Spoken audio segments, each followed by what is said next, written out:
Hello दोस्तों, बहुत बहुत स्वागत है आपका आपके अपने चैनल हीरासन एजुकेशन में। दोस्तों, आज हम सीखने वाले हैं इंग्लिश प्रोनाउंसिएशन के अंतर्गत history of English in India. यानी हम ये देखने वाले हैं कि जो इंग्लिश है वो इंडिया में आई कैसे, शुरुआत कैसे हुई इंग्लिश की इंडिया में।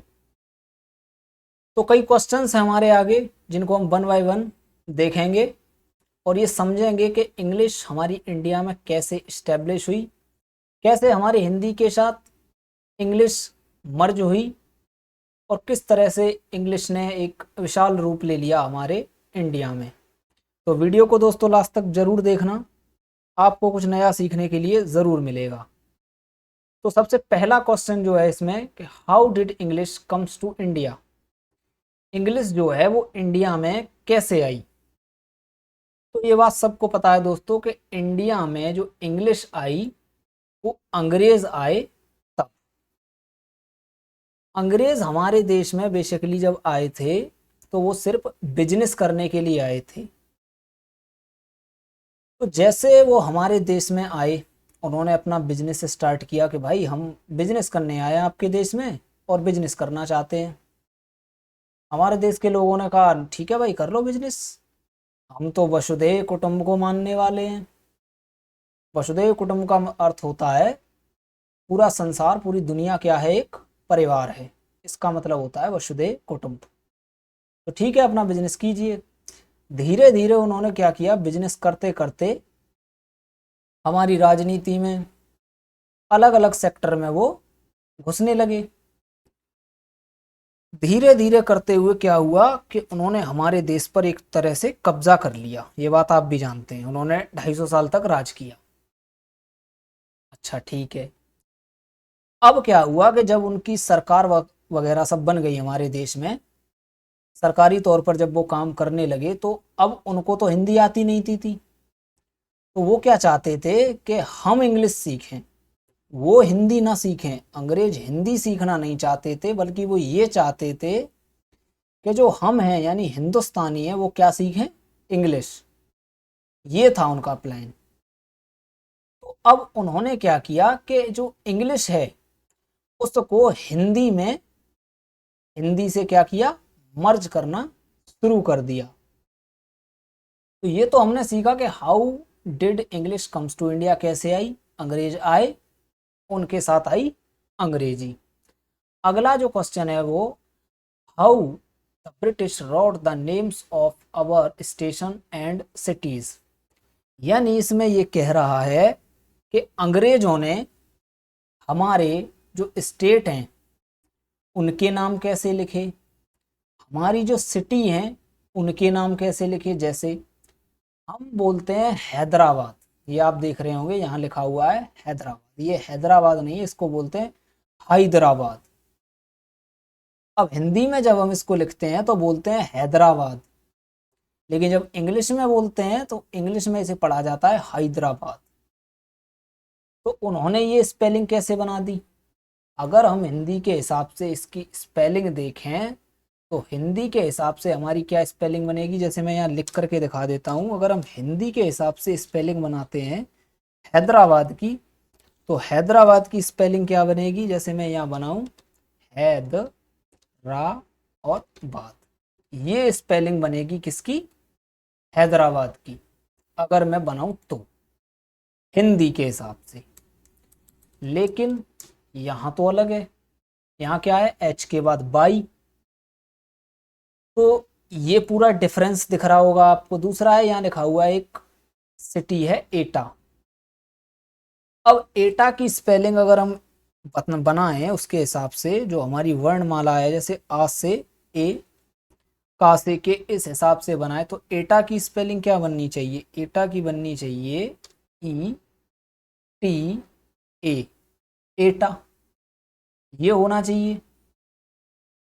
लेकिन इन्होंने क्या किया, एक एच और लगा दिया और बना दिया एटाहा। लेकिन जब इसको पढ़ा जाता है तो बोला एटा ही जाता है, एटाहा नहीं बोला जाता, हा बाद में नहीं बोला जाता। ऐसे ही हमारा मेरठ है, ये जो मेरठ है हम मेरठ बोलते हैं, लेकिन मेरठ की स्पेलिंग क्या है? मेरठ की जो स्पेलिंग है वो है मीरुट। अगर हिंदी के हिसाब से देखा जाए, अगर हम हिंदी के अकॉर्डिंग इसको पढ़ें तो अगर इसको पढ़ा जाए तो क्या पढ़ेंगे? मीरुट। लेकिन है ये मेरठ। ये भी अंग्रेजों ने बनाया। अब वो कैसे बनाई उन्होंने ये स्पेलिंग, इतना डिफरेंस कैसे आ गया कि जब अगर हिंदी में ये था ही सब कुछ कि आ से ए, का से के, खा से के एच, तो उन्होंने सही स्पेलिंग क्यों नहीं बनाई इसकी? अगर उनको मेरठ की स्पेलिंग बनानी ही थी तो ऐसे बनाते, जैसे हम ये लगा दें मे और र टी, ऐसे कर सकते थे वो मेरठ। अगर उनको ये ए आई नहीं लगाना था तो ये लगा देते, मेरठ, ये बना देते। लेकिन क्या किया, यहाँ तो पूरा ही चेंज कर दिया, MERUT, मेर वैसे तो मेरठ है, लेकिन क्या करें, जो बनाया उन्होंने ठीक है। हम ये चीज भी समझेंगे कि ये स्पेलिंग बनी कैसे, कैसे उन्होंने इतना डिफरेंस ला दिया अंग्रेजों ने। आगे फिर अगला हमारा क्वेश्चन है कि what is the difference between the sound of English and the sound of Hindi. ये क्वेश्चन हमसे कह रहा है कि जो हिंदी का साउंड यानी ध्वनि और इंग्लिश का साउंड, अब ये साउंड क्या होता है पहले ये समझ लेते हैं, तब हमें अच्छे से क्लियर होगा। जितनी भी भाषाएं हैं, कोई भी भाषा हो, सब में साउंड होता है। सबसे पहले अगर किसी का क्रिएशन होता है या यूं कहूं मैं निर्माण होता है कुछ किसी भी शब्द का, तो उसमें होता है साउंड। हमने बोला ए क्या है? एक साउंड है। हमने जब बोला तो जैसे मैं बोलूं ए, तो ए जब मैंने बोला तो वो लिख तो गया नहीं सामने जा करके। जब मैंने बोला तो सिर्फ और सिर्फ एक साउंड निकला। ऐसे ही अगर मैं बोलता हूं तो क्या निकला? एक साउंड। तो इससे हमें एक बात समझ में आती है कि ये जो इंग्लिश के लेटर हैं ये भी एक साउंड है, हिंदी के ये जितने लेटर हैं ये भी क्या है? एक साउंड है। तो अब हमें एक चीज कंफर्म हो गई ठीक से कि ये जो सब हैं ये सब क्या है? साउंड है ये सब। तो अब जैसे हमने बोला ए, ओके, यानी इंग्लिश में ए क्या है? एक साउंड है ए।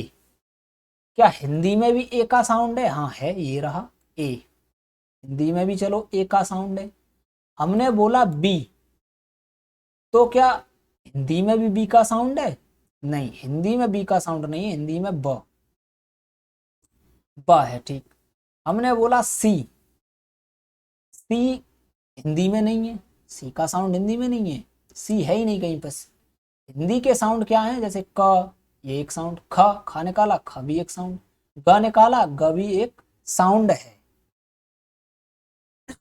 अब जैसे मैंने बोला एफ, यानी कि एफ बोला, तो एफ क्या है? एक साउंड है। और इसका साउंड किससे मैच करता है? हमारे फा से। हमने बोला एच, ठीक। तो ये क्या है? ये सब अलग अलग साउंड है। हिंदी के अलग साउंड है और इंग्लिश के अलग साउंड है। अब पहले हम इन साउंड्स को ही समझेंगे कि इन साउंड का जो मैटर है वो क्या है। जब अंग्रेज आए तो उनको हिंदी पढ़ने में थी दिक्कत और वो सीखना भी नहीं चाहते थे। लेकिन हमारा जो देश है वो क्या था? अंग्रेजों के अधीन था। अब हमारे देश के जो लोग हैं वो काम कर रहे थे अंग्रेजों के अधीन। अब वो चाहते थे कि नहीं, ये इंग्लिश सीखें। अब हम इंग्लिश इतनी जल्दी तो सीख नहीं सकते थे क्योंकि हम तो हिंदी जानते थे। तो अंग्रेजों ने क्या दिमाग लगाया कि ऐसा करते हैं कि जो जो साउंड हमारे इनकी हिंदी से मैच करते हैं, जैसे ओ हो गया, ओ इंग्लिश में भी साउंड है और ओ हिंदी में भी साउंड है, जैसे ये रहा ओ और ये रहा ओ। तो बोले जो जिससे मैच करे उसको वहीं पर चिपका दो। उन्होंने कहा कि देखो तुम इसमें ओ बोलते हो, हमने बोला हाँ ओ बोलते हैं, कि तो ठीक है इसको भी तुम ओ ही बोलना, और तुम्हारा जो ये ओ है हमारे इसको भी तुम क्या बोलोगे? ओ बोलोगे। हम बोले ठीक है बोल लेंगे। फिर बोले कि तुम्हारे में हमारा है आर, आर रा आ रहा है, ये तो ठीक है, रा आ रहा है, हम इसको यहां चिपका देते हैं तुम्हारे रा के पास। इस तरह से उन्होंने क्या किया, जो साउंड जिससे मैच कर रहा था, जैसे मैं यहां दिखाऊं, यहां से या यहां से दिखाऊं, कहीं से भी, ये ए था, आ से मैच कर रहा था, तो इन्होंने क्या किया, आ में ऐसे लगा दिया। और इस तरह से ये हमें पूरा डिजाइन करके इन्होंने दिया कि तुम्हारे चा से ये हो गया, का से तुम्हारा ये होगा, का से तुम्हारा के होगा। इस तरीके से इन्होंने क्या किया, जैसे का है, का से का, और इनका है के, तो थोड़ा मैच कर रहा था, इन्होंने हमारे सब पे चिपका दिए। अब बात आई जैसे का से हो गया के, और फिर आया खा से के एच। अब का साउंड तो था इंग्लिश में भी और हिंदी में भी, लेकिन खा का साउंड हिंदी में तो था, इंग्लिश में नहीं था। इंग्लिश में आपको कहीं भी ख साउंड नहीं मिलेगा, ए है, बी है, सी है, ये सब साउंड निकल रहा है, तो खा का साउंड कहीं पर नहीं था इंग्लिश में। ऐसी ज हो गया तो उनका जे था, वो जा से मैच हो गया, लेकिन झा मैच नहीं हुआ, और झा से बनाया जे एच। तो जहां जहां मैच नहीं किया, जैसे का के बाद खे, ख, और जा के बाद झा, वहां इन्होंने क्या किया, वहां वहां लगा दिया एच। तो इन्होंने कहा कि देखो, जहां तुम्हारे में ये, हमारे में साउंड नहीं है ख, हम क्या करते हैं, इससे तो तुम्हारा का से के लगा देते हैं, और अगर तुम्हें ख पढ़ना है तो हम उसके पीछे लगा देते हैं एच। तो उसी को तुम, जैसे का को तुम बोलते हो, के को बोलोगे क्या का, ऐसे ही हम के पीछे अगर एच लगा देते हैं तो पढ़ोगे उसको खा। ये हमको समझाया गया। बोले ठीक है, ऐसे ही लगा दिया उन्होंने। जैसे गा से हो गया जी, ये मैच कर गई, लेकिन घा पे नहीं कर रहा था, तो बोले इसमें भी एच लगा देते हैं और इसी को तुम बोलना घा। ठीक है। अब अंग्रेज बोले हम कैसे समझेंगे, क्योंकि हमारे में तो ख है नहीं। तो अंग्रेजों ने भी एक चाल खेली। उन्होंने क्या किया कि देखो, हम क्या करते हैं, जैसे तुम्हारा साउंड है ख, तुम्हारे पढ़ने के लिए तो ठीक है। जैसे अगर हमको लिखना है, अगर वो लिखवाएं हमसे, मान लो अगर हम इंग्लिश में लिखते हैं कि खराब, तो हम क्या करेंगे, के एच लिखेंगे पहले, के एच, खराब, ये हमने लिख दिया खराब। अब हमें, अब जो ये खराब शब्द है वो क्या है, वो है हिंदी का शब्द। और हमें पता है कि हिंदी में अगर हमको खराब लिखना है इंग्लिश के जरिए, तो हम क्या क्या लगाएंगे, खा के लिए हम के एच लगाएंगे, ये हम समझ चुके थे। लेकिन ये जो खराब है वो शब्द है किसका, हिंदी का। खराब माने बुरा, ये हिंदी का शब्द है, इसलिए इसमें क्या आ गया, के एच आ गया। लेकिन इंग्लिश के जितने भी वर्ड्स हैं उसमें कहीं पर भी हमको हिंदी का कोई भी शब्द नहीं मिलेगा जिसमें के एच आ जाए, ऐसा कहीं नहीं मिलेगा। हम अगर के एच, जे एच अगर कहीं पर यूज करेंगे तो वो करेंगे हम हिंदी के वर्ड्स में, जैसे नाम लिखने में, किसी सिटी का नाम लिखने में, व्यक्ति का नाम लिखने में, किसी पहाड़ वगैरह, इन चीजों का। इंग्लिश में कभी भी वो यूज नहीं हो पाएंगे। जैसे अगर यही शब्द हमने अंग्रेजों के सामने रख दिया कि बताओ ये क्या लिखा है, तो अंग्रेज इसको बोलेगा खराब, खराब नहीं बोलेगा, क्योंकि साउंड है ही नहीं उनके में खराब का, उन्होंने बचपन से नहीं पढ़ा। वो एच को छोड़ देगा और बाकी सबको बोलेगा, और बोलेगा इसको खराब। ओके, खराब नहीं बोलेगा वो कभी भी, ये बात ध्यान रख लेना। ठीक है। अब ऐसे ही उन्होंने क्या किया, अब हमने तो शुरुआत में बनाई नहीं थी कि हिंदी टू इंग्लिश बना दे और इंग्लिश टू हिंदी बना दे, बनाया अंग्रेजों ने ही था।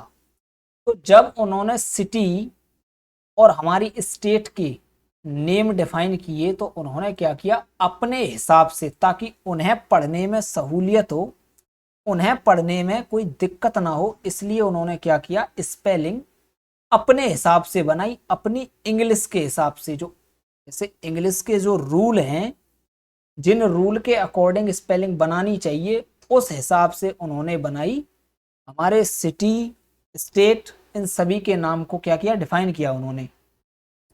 अगर मैं हैदराबाद का जो एग्जांपल लूं, तो हम अगर इंग्लिश के हिसाब से लिखें, जैसे हमारी का से के है, इस तरह से लिखें, तो हैदराबाद की स्पेलिंग बनती है HAI, और और बात, ये हो गई हैदराबाद। अगर ऐसे लिखें तो इन्होंने क्या किया, अपनी स्पेलिंग कैसे बनाई, अपनी इंग्लिश के रूल्स के अकॉर्डिंग। क्योंकि इंग्लिश में रूल होता है कि अगर वाई किसी वर्ड के पीछे लग जाए तो वो क्या बन जाती है, आई की तरह या ए की तरह उसको क्या किया जाता है, ट्रीट किया जाता है। तो यहां बन गया हाई दे रा बात। तो ये प्योर इंग्लिश में लिखा गया है हैदराबाद। एक्चुअल में ये हैदराबाद है ही नहीं, ये है हैदराबाद। तो हैदराबाद को उन्होंने कैसे बनाया है, एकदम इंग्लिश, प्योर इंग्लिश की तरह, जो इंग्लिश के नियम है उसके अकॉर्डिंग हमारे हैदराबाद को लिखा गया है। अब ये जो हैदराबाद है वो फुल्ली इंग्लिश में लिखा हुआ है, तो उनको पढ़ने में कोई दिक्कत नहीं है। लेकिन हमें कह दिया गया कि नहीं बेटा, तुम तो चाहे रट्टा मारो चाहे कुछ करो, तुम्हें तो याद करना ही पड़ेगा। तो जबरदस्ती उन्होंने क्या किया, हमको ये सारे याद करवाए। अब जैसे एटा का एग्जाम्पल लेते हैं। एटा में क्या हुआ, एच लगा हुआ है पीछे। वैसे एटा की स्पेलिंग अगर हम एच हटा दें तो भी ठीक है हमारे हिंदी के हिसाब से, लेकिन इन्होंने क्या किया, एच और जोड़ दिया, एटा कर दिया। ये एच जो है वो इंग्लिश के रूल्स के अकॉर्डिंग लगा हुआ है। ऐसे ही अगर हम मेरठ की स्पेलिंग को देखें तो मेरठ की स्पेलिंग तो अलग बनेगी, लेकिन लिखा वो मीरुट। अब जो RUT, ये जो 3 वर्ड हैं और ये मिला करके ये पूरा ही क्या है, प्योर इंग्लिश में लिखा हुआ वर्ड है, एकदम इंग्लिश के रूल्स के अकॉर्डिंग। इसमें जरा सा भी हिंदी का कोई प्रयोग नहीं हुआ है। आर के बाद जो यू है, और यू जब भी किसी दो व्यंजन के बीच में आता है तो जो आ है, जो यू है, वो आ पढ़ा जाता है। इसीलिए इसको हम पढ़ रहे हैं वैसे तो मेरठ है, ये हमारे लिए मेरठ है, लेकिन इंग्लिश में ये मीरुट है। अगर अंग्रेज इसको पढ़ेगा तो वो इसको मेरठ हरगिज नहीं पढ़ेगा, वो पढ़ेगा इसको मीरुट, मीरुट। मीरुट भी नहीं पढ़ेगा, मीरठ। ओके, ये आप देख सकते हैं कहीं भी। अगला है फिर दिल्ली। हम तो बोल देते हैं इसको दिल्ली। ओके, अब दिल्ली भी उन्होंने अपने ही अकॉर्डिंग बनाया है। वैसे तो हमारा तो दिल्ली है, हम तो अगर दिल्ली की स्पेलिंग बनाएंगे तो DILL, और आई भी लगा सकते, कुछ भी लगा सकते हैं। हम पीछे हम चाहें तो अपनी EE भी लगा सकते हैं, दिल्ली कुछ भी कर सकते हैं। हम आगे भी आई लगा सकते हैं, हम ऐसे भी लिख सकते हैं दिल्ली। तो उन्होंने दिल्ली लिखा ही नहीं, उन्होंने लिखा दिल्ली अपने लिए, ताकि उन्हें समझ में आए, हमें आए या ना आए, उन्हें उससे मतलब नहीं था। अब जैसे मैंने यहाँ एग्जांपल दिया कि जो इंग्लिश में जो रूल होता है कि दो व्यंजनों के बीच अगर यू आ जाता है तो वो आ पढ़ा जाता है। जैसे अगर मैं एक नाम लिखता हूं जैसे रौनक, अगर हम स्पेलिंग बनाए हिंदी के हिसाब से तो क्या होगी, RONA और K, ये हो गई रौनक। वैसे तो ये रौनक हो गई, लेकिन अगर मैं प्योर हिंदी में लिखूं तो AU लगा सकता हूं, तब हो जाएगा हमारा क्या, रौनक।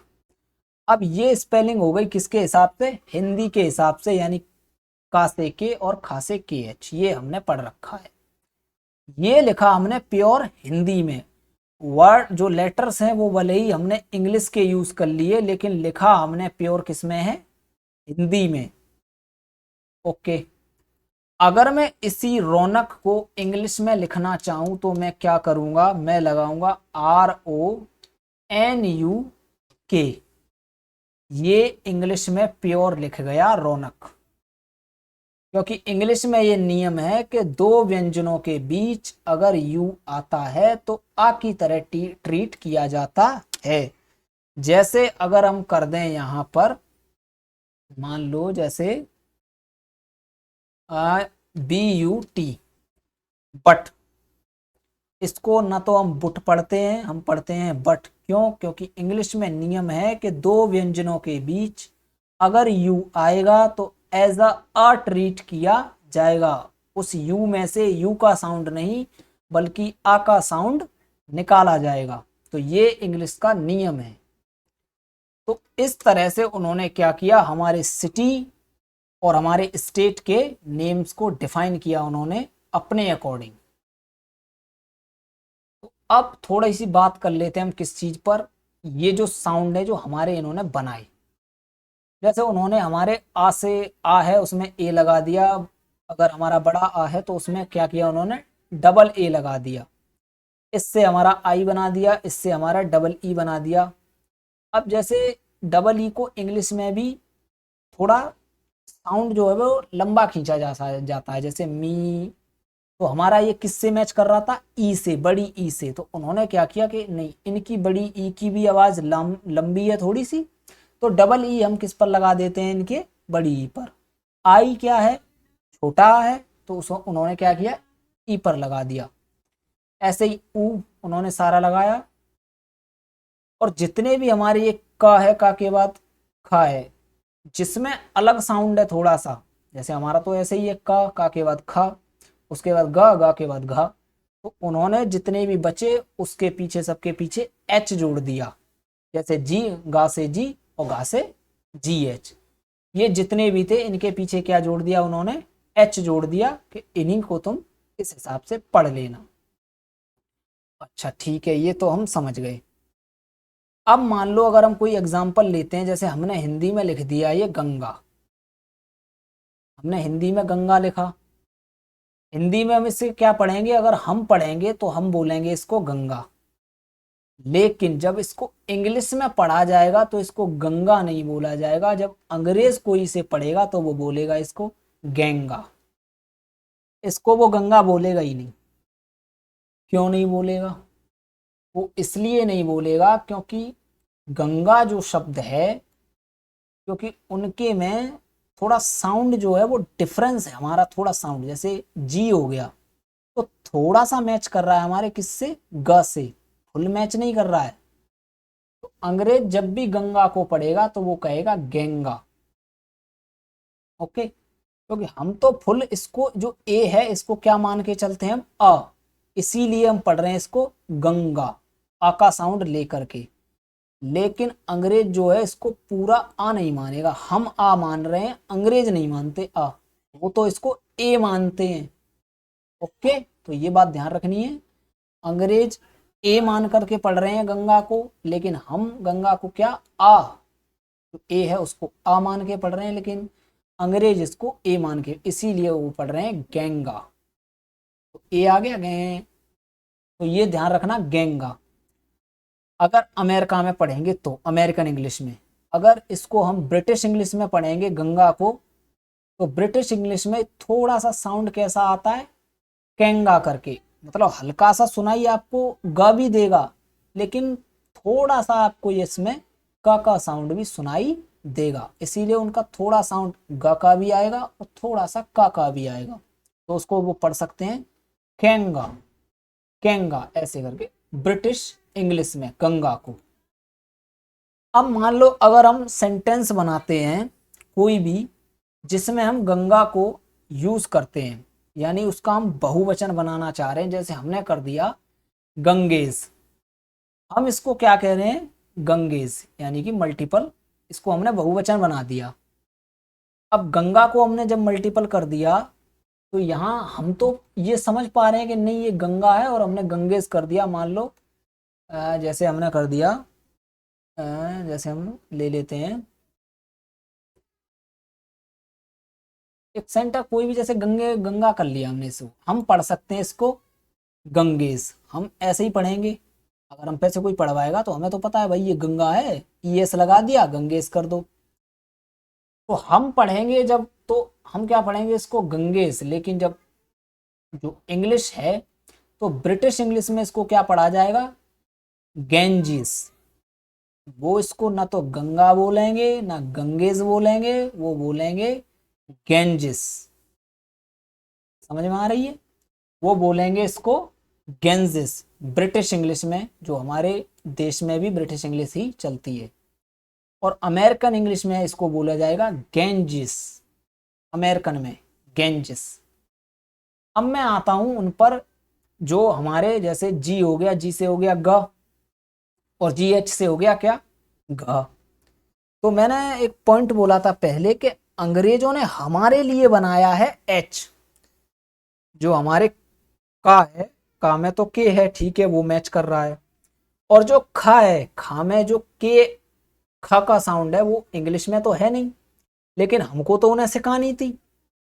तो हमें थोड़ा सा क्या, हमारे साउंड को थोड़ा बस मिलाने के लिए उन्होंने क्या कर दिया कि हम तुम्हारे खा में एच जोड़े देते हैं, और इसी को तुम जहां भी तुम्हें ए एच मतलब जी एच दिखे तो उसको तुम क्या पढ़ोगे, वो के एच दिखे तो उसको तुम खा पढ़ोगे। ये अंग्रेजों ने बोला हमसे कि ऐसे ही तुमको जहां भी जे एच दिखे तो उसको झा पढ़ लेना। तो ये हमें समझाने के लिए उन्होंने बनाया, लेकिन अपने लिए नहीं बनाया था उन्होंने, वो तो अपना ही बस पढ़ते थे। मान लो अगर उन्होंने हमसे बोला कि बताओ ये क्या लिखा है, तो हम इसको क्या पढ़ते थे, घोस्ट। घोस्ट माने भूत। अगर अंग्रेज इसको पढ़ते थे तो वो क्या करते थे कि नहीं, एच तो हमने इनके लिए दिया है, ये पढ़ेंगे एच को। वो क्या करते थे, एच को पढ़ते ही नहीं थे।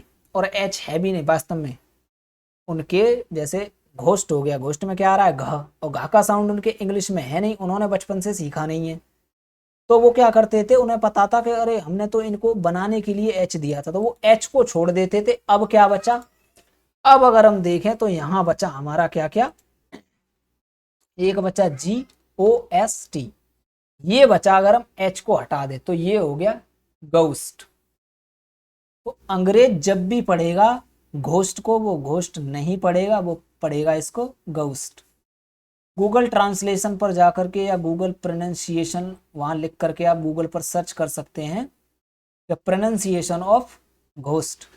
तो घोस्ट का प्रोनाउंसिएशन जो आएगा, ब्रिटिश अमेरिकन दोनों में देख सकते हैं आप, वहां इसको पढ़ा जाएगा गोस्ट। ठीक है। लेकिन जब अमेरिकन में, अमेरिकन इंग्लिश में जो घोस्ट है, जिसको हम घोस्ट पढ़ते हैं, अमेरिकन जब इंग्लिश में हम इसको पढ़ेंगे तो इसको हम बोलेंगे घोस्ट। थोड़ा सा गोस्ट, गोस्ट करके, गो थोड़ा सा ओ की आवाज आएगी, ये बोला जाएगा किसमें, अमेरिकन में। लेकिन जब ब्रिटिश इंग्लिश में पढ़ेंगे तो ब्रिटिश इंग्लिश में इसको बोला जाएगा गोस्ट। गा पढ़ा जाएगा, ऊ पढ़ा जाएगा, आदाशा और फिर टा। क्यों, क्योंकि जो इंग्लिश है ब्रिटिश, ब्रिटिश इंग्लिश में जो ओ का जो साउंड है वो ओ नहीं बल्कि वो है औ। ये ध्यान रखने का। कौन सा औ, ये वाला, ये मैं नीचे भी बताऊंगा। तो अंग्रेज जब भी घोस्ट को पढ़ेगा वो घोस्ट नहीं पढ़ेगा, वो पढ़ेगा गोस्ट। ऐसे ही अगर हम स्पेलिंग लिखते हैं, क्या भारत, ये लिख दिया हमने भारत, हमको स्पेलिंग यही बना के दोगे। भारत में क्या है, हमारा बा से हो गया बी, बी मैच कर रहा था उनका, तो बी से लगा दिया उन्होंने, लेकिन भा से नहीं कर रहा था तो क्या किया, एच जोड़ दिया उसमें, और कहा ठीक है इसको तुम भा पढ़ लेना। अब हमने लिखा भारत, तो भारत की स्पेलिंग ये बनी। अब अंग्रेज को अगर पढ़वाया जाए तो इसको वो भारत नहीं पढ़ेगा, वो पढ़ेगा इसको भारत। एच को छोड़ देगा, ए को इसमें मिला करके पढ़ेगा, तो स्पेलिंग क्या बनेगी इसकी, भारत। ये बनेगी स्पेलिंग अगर अंग्रेज पढ़े अपने हिसाब से, तो वो इसको पढ़ेगा भारत। ओके, वो भारत कभी नहीं पढ़ेगा अंग्रेज। इसीलिए दोस्तों हमें क्या होता है कि जब अंग्रेज कोई इंग्लिश बोलते हैं, वो अंग्रेज, तो हमारे समझ में नहीं आती है, और हम सोचते हैं अरे नहीं यार हमको तो इंग्लिश आती नहीं है, अंग्रेज पता नहीं कितनी फ्लुएंट इंग्लिश बोल रहा है, ये है वो है। वो कुछ नहीं बोल रहा है, हम अलग हिसाब से सीखे हुए हैं, वो अलग हिसाब से सीखे हुए हैं। ओके।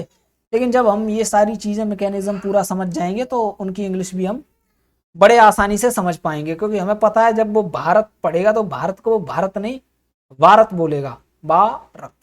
ओके। ऐसे ही अगर हम गांधी जी हैं हमारे, अगर हम गांधी जी की स्पेलिंग उनके सामने लिख दें तो वो गांधी जी को गांधी जी नहीं पढ़ेंगे, वो पढ़ेंगे क्या, गांधी। क्या बोलेंगे, गांधी। तो ये ध्यान रखना। ऐसे ही अगर हम झारखंड है हमारा राज्य है, अगर हम झारखंड की स्पेलिंग अंग्रेजों के सामने रख दें तो वो इसको झारखंड कभी नहीं पढ़ेगा, वो क्या करेगा, एच हटा देगा दिमाग से, मतलब दिमाग वो नहीं, ये लिखा हुआ है वहां से हटा करके, तब अपने दिमाग में एच को हटा देगा और बस जे और ए से स्टार्ट करेगा, तो वो क्या पढ़ेगा, झारखंड। झारखंड वो कभी बोलेगा ही नहीं। मान लो हमारे झारखंड में आया, वो हमारे देश में झारखंड घूमने आया, अब अंग्रेज झारखंड तो बोलेगा नहीं, जब आएगा अगर वो पूछता है कि hey man where is the Jharkhand, तो झारखंड तो बोलेगा नहीं, अब वो बोलेगा hey man come please help me, where is the Jharkhand. अब वो क्या बोलेगा, वेयर इज दी झारखंड। अब हम कहेंगे झारखंड, हम हमारे समझ में ही नहीं आएगा, हम बोलेगा पता नहीं क्या बोल रहा है झारखंड। अगर वो ये बोलेगा झारखंड तो हम समझ जाएंगे, लेकिन वो बोलेगा झारखंड। तो ये डिफरेंस है कि हम इंग्लिश उनकी नहीं समझ पाते। ऐसे ही अगर हम मान लो कर दें, जैसे मैं लिखता हूँ एक स्पेलिंग, जैसे मैंने लिखा ये मैंने लिख दी स्पेलिंग किसकी, वुमन की। हम इसको जर्नली क्या पढ़ते हैं, वुमन, यही पढ़ते हैं, वुमेन माने लेडी। असलियत में ये वुमेन है ही नहीं। अगर प्योर इंग्लिश के रूल्स और नियम और रेगुलेशन के हिसाब से देखा जाए तो ये है विमन। इसको वुमन पढ़ा ही नहीं जाता है, इसको पढ़ा जाता है विमन। अब ये कहीं पर लिखा हो और अंग्रेज जब इसको पढ़ेगा तो वो बोलेगा विमन। अब वो विमन बोल रहा है, हम बोलते हैं वुमन, कहां से समझ आएगा। तो यही कारण है कि हमें थोड़ा उनकी इंग्लिश समझ में नहीं आती, क्योंकि वो प्योर इंग्लिश के हिसाब से पढ़ते हैं और हम थोड़ा क्या करते हैं, हिंदी को कंबाइन करके तब इंग्लिश को पढ़ते हैं। तो टेंशन नहीं है दोस्तों, अब हम भी आगे सीखेंगे प्योर इंग्लिश, और अंग्रेज आने दो सामने, उसको भी हम देख लेंगे। तो अब आती है ओ की बात। जो ओ है, ओ का प्रोनाउंसिएशन इंग्लिश में औ, ये लिखा होगा, ये दिख रहा होगा आपको, औ होता है। जो ओ है इंग्लिश में उसको ओ नहीं बल्कि औ, इसका क्या होता है, उच्चारण, जिसे हम प्रोनाउंसिएशन कहते हैं। इसलिए जब अंग्रेज इंग्लिश बोलते हैं तो हमें समझ नहीं आती और हम सोचते हैं कि हमें इंग्लिश नहीं आती। वह के एच को का पढ़ते हैं और हम खा पढ़ते हैं, इसलिए अंतर आ जाता है। ओके।